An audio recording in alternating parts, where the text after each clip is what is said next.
living debt-free sounds better to me.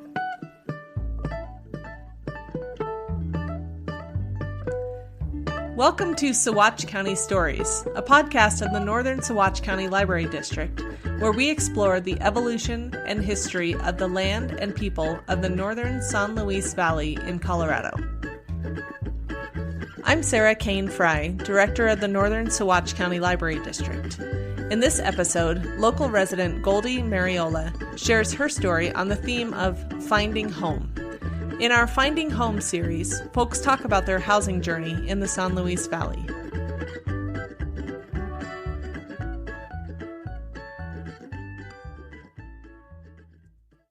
My name's Goldie Mariola. I live in the Grants in the Baca, and I'm 33 years old. So I grew up outside of Denver, and about 8 years ago, I learned about Earthships. And I knew from the second I learned about them that that's what I wanted to do with my life. It was a mission to build one and live in one. And I spent a few years looking into where that was possible, and even tried to start the building process in Denver, in Jefferson County, and was eventually told that it was illegal to build something out of recycled materials, and I just thought I was going to have to throw my hands up. It was going to be impossible. And then I found Saguache County, and kind of like a lot of people that end up here, I came to visit, and the rest was history. I knew I wanted to live here, and so my partner and I moved down. We broke ground in 2017, and we've been working on our house ever since. It's almost done, so that's exciting. But yeah, we've had 10 extensions now, and we're finally complete according to the POA. We still have a few things to finish up in our house, but yeah, it feels really good to be here. We're building out of pocket, so we spent the first few years building in the summer and then working in the winter, and yeah, just going as we could. So we are debt-free, which is really great and a big priority and goal for us.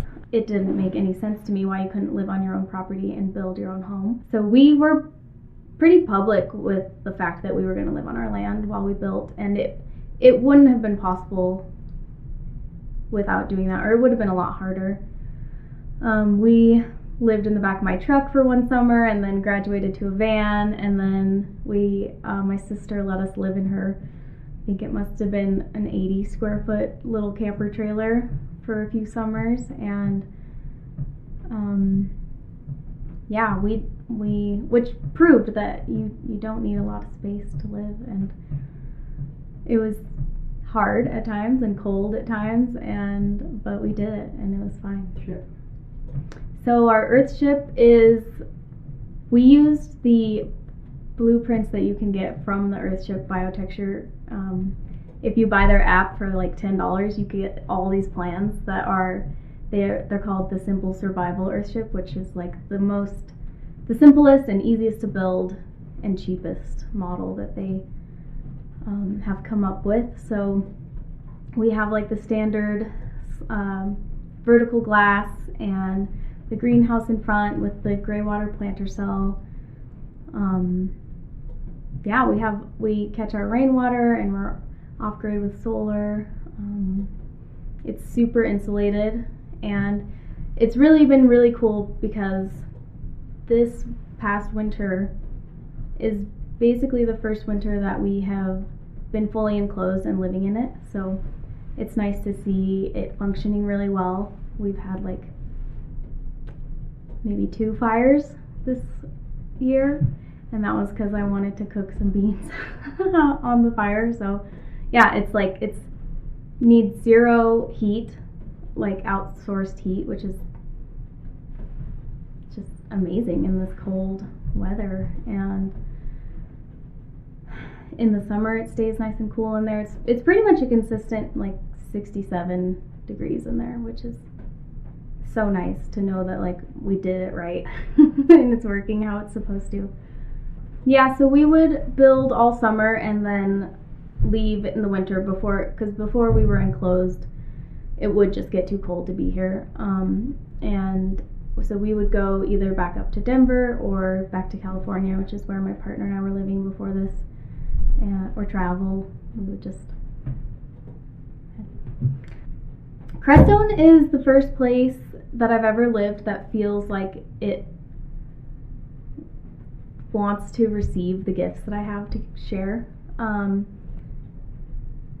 I know that it seems really isolated out here, but it's honestly like the most social place I've ever lived. And between the energy fair, which is something I have a lot to do with, I do the home tours for the energy fair. So, you know, that like could keep me busy all year round. And I also have a passion for working with the elderly and people that are, you know, on their way out of this world. So there's, you know, obviously a population here of people that have come to Crestone to die, and I like being with them. So that's one way. And yeah, just from even, you know, teaching yoga and doing Reiki and massage and cleaning, I even just do whatever, working with kids. It's like this community has been so receptive of like anything that I can give, and living like not having to pay rent or bills or have like a mortgage has really provided a lot of freedom for me to share gifts with people in this community. You know, I don't have to spend 40 hours a week working, so it's easy and nice to give back to people that, you know, we've had so much help from people in this community that have helped us build our house or shared knowledge about building or anything. And so to be able to finally give back and help others and share the knowledge that I've learned has been really special. I mean, I feel really grateful that we started building our house when I was like 28, so that definitely helped with us choosing to build an Earthship, you know, because they are really labor intensive. So I just feel grateful, you know. It definitely is a retirement plan, because, you know, I'm definitely not paying into well, I don't even know what those things are called that people pay into that you get money for when you're retired, but I don't know, living debt-free sounds better to me. You've been listening to Saguache County Stories. Thank you to our guest, Goldie Mariola, for sharing her story. This podcast is made possible in part through a generous Saguache County sales tax grant. Our music was created and performed by Lydia Schultz-Sprouts and Rob Treefort with Golden Turtle Sound. If you would like to share your story, have questions, or would like to reserve your spot at an interview event, email Eden. She can be reached at edenelderberry@nsclibrarydistrict.org, or you can call the Saguache Public Library at 719-655-2551. For new episodes, to read our blog, or to watch our YouTube channel, check out the Northern Saguache County Library District website, nscld.colibraries.org.